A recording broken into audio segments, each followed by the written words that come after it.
فرانسه سه قطبی شده است و هر یک از این سه جناح آرزوی موفقیت دارد.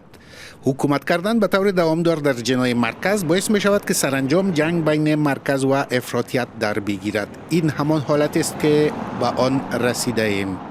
بر اساس آخرین نظرسنجی در فرانسه جبهه ملی لوپن 32%، جبهه مردمی چپ 25% و طرفداران ماکرون 19% رای دارند. زمانی که هیچ گروه بیش از 50% نداشته باشد، تعیین کننده نه تعداد آرا بلکه اتحاد جناح‌ها هست. هر دو جناحی که موفق به اتحاد شوند موفق به پیروزی هم می شوند.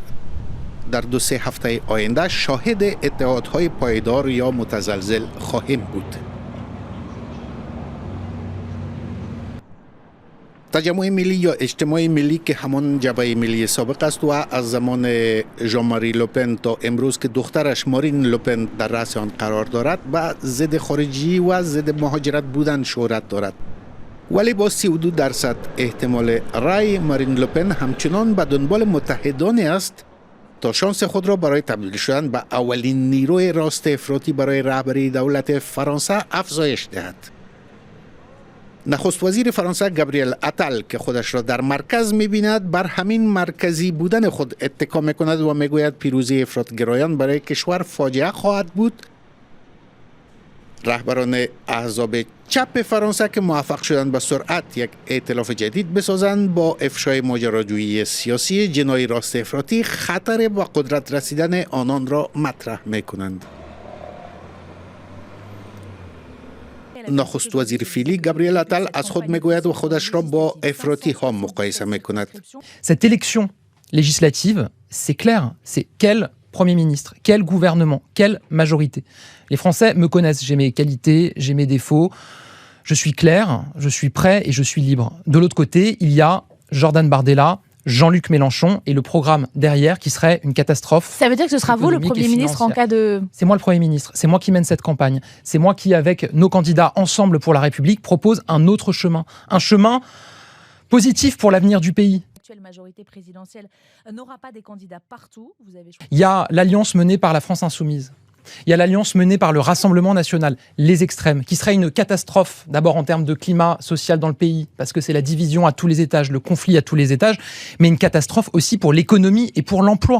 Bien sûr, il y a un certain nombre de choses qui sont améliorées. Malgré tout, il y a un certain... Que oui, il y a des difficultés dans le pays, évidemment. Il y a des Français qui souffrent. Mais il n'y a pas de fatalité.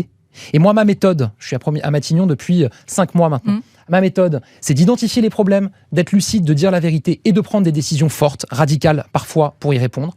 Et 2, c'est pas les extrêmes avec leur programme inapplicable de chaos économique qui entraînerait une saignée pour nos retraités et pour nos travailleurs de classe moyenne qui ont la réponse. La réponse, c'est nous, c'est les candidats Ensemble pour la République. Jordan Bardella از اینکه به عنوان نخست وزیر معاون ماکرون نخواهد بود میگوید. La cohabitation, c'est prévu par les textes.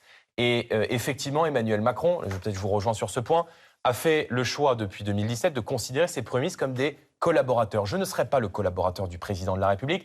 Si les Français me font confiance, je conduirai la politique de la nation sur des propositions extrêmement claires, sur des priorités très concrètes, le pouvoir d'achat, la sécurité, l'immigration. Et je souhaite effectivement composer un gouvernement d'union nationale avec des gens qui ne viennent pas nécessairement du Rassemblement national.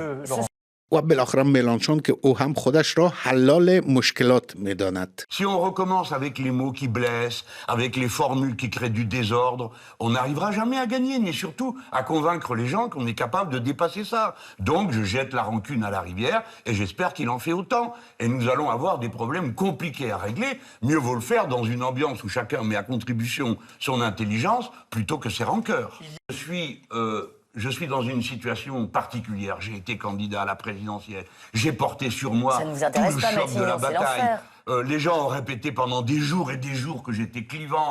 On m'a accusé de tout et n'importe quoi, d'antisémitisme, de ceci, de cela. Donc, la situation est différente pour moi. Alors, moi, je ne serai jamais le problème. Je serai toujours du côté de la solution. Je répète, je ne serai jamais le problème.